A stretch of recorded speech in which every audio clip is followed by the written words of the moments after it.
sinyalnya rada angel. Ampun. Sinyalnya di tempatku rada susah ya. Oke. Nah, selamat pagi semuanya. Di sini saya mau membahas tentang sistem online KJRI dan SE 2425. Yang mungkin selama ini banyak dari teman-teman yang baru dari CPMI maupun PMI kurang tahu tentang hal ini ya. Untuk masalah sistem online sebenarnya adalah di mana satu sistem yang diciptakan untuk mendata setiap WNI dengan status pekerja migran Indonesia sektor rumah tangga. Jadi yang ada justru sektor rumah tangga. Kalau untuk yang sektor formal ini jarang sekali terjadinya sistem online. Tetapi pada dasarnya di semua negara itu sama ya. Nah, connection-nya slow, nggak apa-apa. Terus di sini yang saya bahas adalah saya tekankan untuk yang di Hong Kong ya. Untuk SE 2425 di situ sebenarnya disahkan pada tahun 2011 ya. Saat itu adalah pelarangan pindah agen bagi PRT A atau Domestic Helper Indonesia di saat mereka berproses untuk pergantian majikan jika dia belum finish kontrak atau jika dia belum 24 bulan. Yang artinya dia belum selesai sistem online-nya, dia tidak bisa berpindah agen untuk proses. Jadi dia harus satu agen yang sama. Dan hal itu menuai pro dan kontra, di mana banyak sekali teman-teman aktivis dan organisasi meminta untuk mengamandemennya dikarenakan dari sistem online ini banyak sekali akibat buruk menimpa PMI, diantaranya adalah overcharging, yaitu biaya potongan yang membengkak. Yang dulunya 7 bulan 21.000 itu bisa menjadi lebih dikarenakan adanya pemutusan kontrak. Karena setiap PMI yang putus kontrak dia harus proses kembali dari awal, dia harus pulang lagi ke PT dan potongannya ditambah. Tapi tidak ada debt collector yang datang ke rumah. Nah, ini kan bisa ya. Nah, teman-teman mungkin yang lama, yang potongan 7 bulan, kalau misal ternyata bekerja 2 bulan, 3 bulan, intinya majikan tidak suka, majikan dengan berbagai alasan memutus kontrak, memulangkan teman-teman ke agensi, kemudian dicarikan majikan lagi, kembalikan ke PT. Dan potongan bertambah lagi, sama seperti semula 7 bulan. Jadi tidak jarang teman-teman yang dulu itu kalau dengar kata terminate, dengar kata break kontrak itu sudah takut ya, karena memang bukan takut karena sekedar kehilangan pekerjaan, tapi takut biayanya makin bengkak. Itu masalah SE 2425. Nah, kemudian dengan kasus yang masih hangat ya kan, dan masih dikait-kaitkan, tidak ada masalah, silahkan mengkait-kaitkan bagi yang masih suka mengkait-kaitkan ya. Untuk sistem online di sini selain dengan agen dan job PT yang sama, memang untuk secara administratif tidak ada perubahan di dalam amandemen surat edaran. Namun pada implementasinya karena menuai pro dan kontra, akhirnya diperpendek menjadi 12 bulan. Jadi sistem online ini dilakukan dari Indonesia, dari PT, yang akhirnya di saat Anda rekom ID, tujuan negara mana, PT-nya mana, jadi akan dikembalikan lagi ke PT, tidak hanya sekedar ke agensi, tapi dikembalikan ke PT-nya. Akhirnya agen ini boleh berganti asal satu job PT. Jadi agen tidak mau disalahkan lagi, kemudian dikembalikan ke pihak PT atau PJTKI. Jadi sistem online-nya dari Indonesia, bukan lagi dari KJRI. Makanya kalau ditanya KJRI, kita menyatakan bahwa pelarangan pindah agen dari KJRI, KJRI yang sekarang akan bilang tidak mbak, kita boleh pindah agen. Of course ya kan, karena mereka tidak tahu sejarahnya. Kenapa? Ya karena setiap pergantian dari konsul dan konjen untuk yang lama atau yang sebelumnya tidak pernah di briefing atau tidak pernah dipelajari terlebih dahulu, sehingga apa yang terjadi di masa lalu tidak ada koneksi di masa depan. Setiap pergantian konjen maka peraturan juga berubah, setiap pergantian konsul servisnya juga berubah. ya kan? Nah, ini adalah yang saat ini terjadi di KJRI Hong Kong yang dari tahun sebelum-sebelumnya selalu seperti ini. Jadi di saat kemarin waktu pertemuan di KJRI Hong Kong saya juga membahas ini. Saya berharap kepada KJRI Hong Kong untuk menyampaikan aspirasi kami dan menjadi fasilitas bagi kami menyampaikan kepada pihak Kemenaker, ya kan, untuk mengenai pelimpahan proses.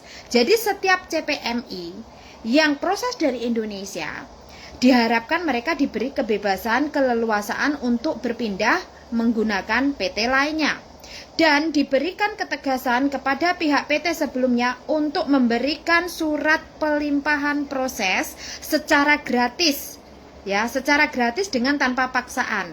Karena berapa bulan lalu ada salah satu dari PT Parko Laut dan dia memang masih dalam jangka waktu kurun belum 1 tahun. Dia memutus kontrak dan pulang dikarenakan kakinya sakit di saat dia bekerja digigit anjingnya. Jadi dia pulang dengan alasan kakinya sakit, berobat dulu. Dan majikan tidak meminta ganti rugi apapun karena saat itu di Hong Kong sedang maraknya meminta ganti rugi uang 12.000 dikarenakan PMI mengundurkan diri. Nah, kemudian mbaknya ini mengontak saya dari Indonesia, dia meminta surat pelimpahan kepada Parko Laut, tidak dikasih. Jadi seperti ini yang terjadi pada kasus kemarin. Nah, jadi kasus kemarin ini bukan agennya Miss Yuni yang dipakai, melainkan agen yang bertanggung jawab atas siapa yang memproses Lina adalah induk agen. Namun PT-nya ini harus PT yang bersangkutan, kecuali pihak PT memberikan surat pelimpahan kepada saudara Lina untuk berpindah di PT lainnya. Tapi harus berhubungan dengan agen induk. Jadi kembali lagi, ada tidak negosiasi antara Pak Benny Ramdhani yang kemarin berjanji menyatakan mencarikan perusahaan lebih baik. Yang artinya Pak Benny tahu bahwa hal ini terjadi adanya sistem online. Jika si Lina mau berproses ke Hong Kong, dia harus menunggu surat pelimpahan dari PT sebelumnya. Mengingat PT yang memproses Lina sedang suspended layanan 3 bulan, yang artinya seharusnya Lina bisa berproses dengan PT lain. Nah, ini kan sudah terjadi pelanggaran ya. Jadi seharusnya BP2MI atau Pak Benny Ramdhani sendiri itu mempunyai ketegasan. Jadi kenapa kemarin saya selalu meminta bahwa tugas Anda sebagai Kabad, Anda sudah mensuspend, itu adalah substansif. Tapi tugas Anda memberikan peringatan khusus kepada teman Anda, itu adalah kewajiban Anda. Nah, ini poinnya ya. Jadi jangan lari kemana-mana. Well, terus untuk teman-teman yang mungkin menyatakan bahwa Mbak Kontreng saya 10 bulan bisa pindah agen. Of course, karena kenapa? Agen Anda ada kerjasama dengan PT-nya. Jadi satu PT itu bekerja dengan 10 agensi. Ya, jadi banyak sekali peraturan-peraturan surat edaran maupun surat keputusan ataupun SK yang amandemennya tanpa diketahui publik. Termasuk dari kontrak mandiri. SK di tahun 2017 per 1 Januari itu juga berbeda lagi dengan SK tahun 2020. Tapi apakah publik mengerti? Apakah publik dikasih tahu? Apakah KJRI mengumumkan secara publik?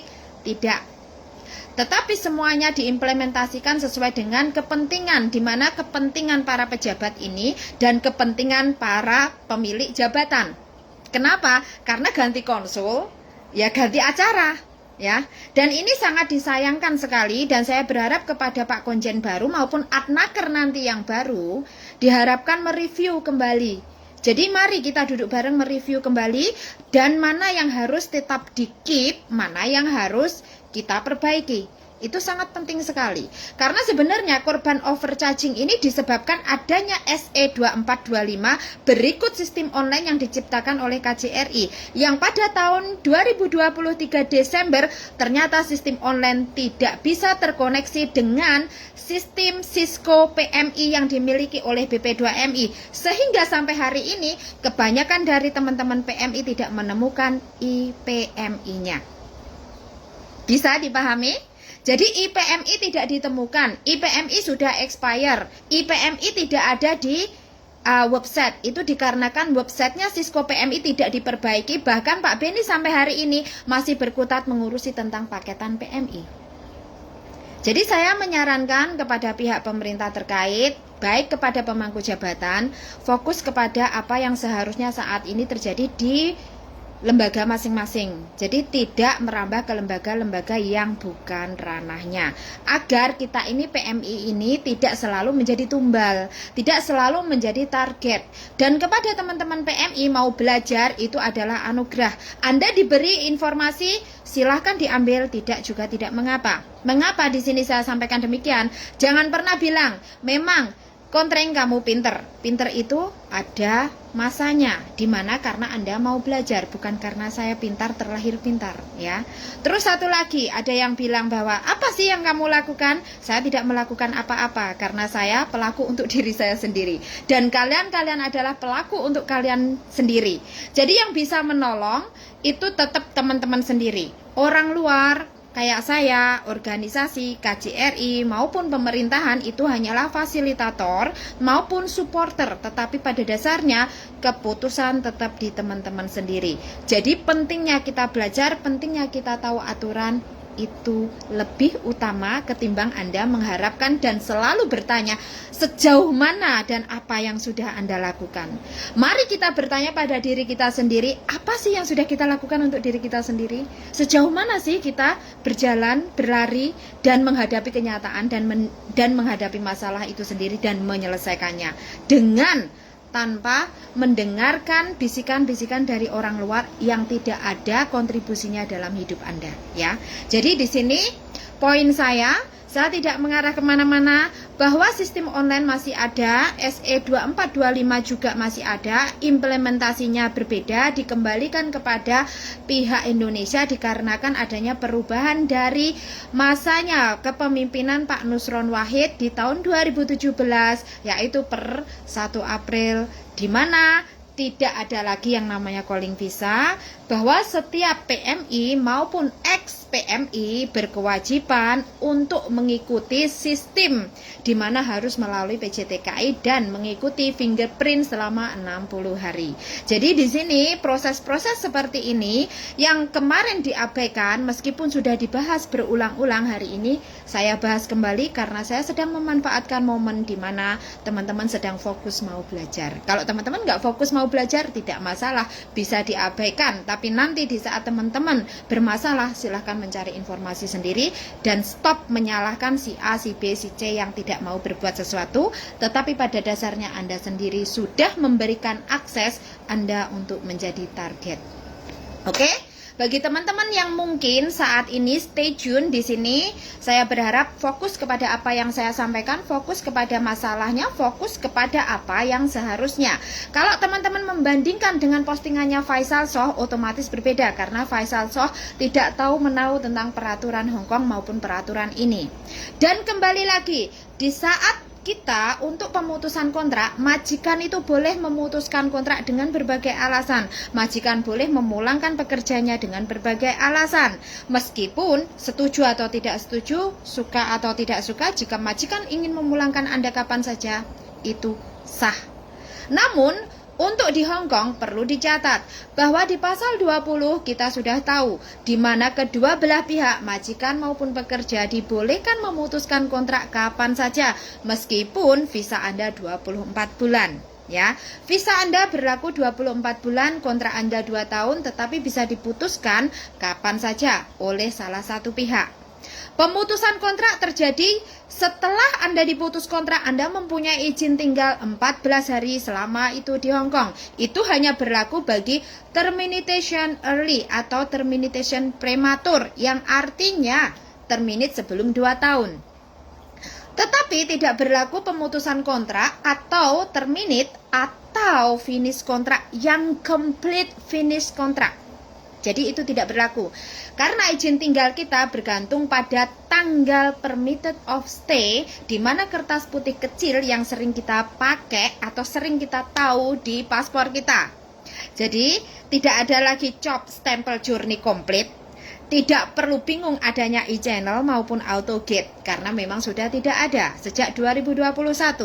Teman-teman wajib mengetahui hal ini dikarenakan ini dokumen pribadi dan tanggung jawab pribadi. Jika ternyata teman-teman overstay, juga tanggung jawab pribadi karena teman-teman harus meminta maaf kepada pihak imigrasi untuk menyatakan alasannya kenapa Anda overstay. Dan bagi teman-teman yang diputus kontrak oleh majikan, saat itu juga atau payment in lieu, yang artinya teman-teman wajib menerima ganti rugi setara 1 bulan gaji, ya. Wajib menerima ganti rugi setara 1 bulan gaji dari majikan jika Anda diputus kontrak secara langsung hari itu juga dan kemudian dipulangkan di bandara. Di saat Anda di bandara, Anda bisa keluar ataupun masuk dari gate imigrasi itu dikarenakan Anda masih memiliki visa tinggal 14 hari, ya. Kalau Anda tidak memiliki izin tinggal, maka Anda tidak boleh masuk dan keluar imigrasi. Ini jawaban bagi Mbak yang kemarin di Taiwan bertanya, kenapa dia yang notabene dipulangkan oleh pihak ketiga, namun kondisinya dia visanya masih visa pekerja.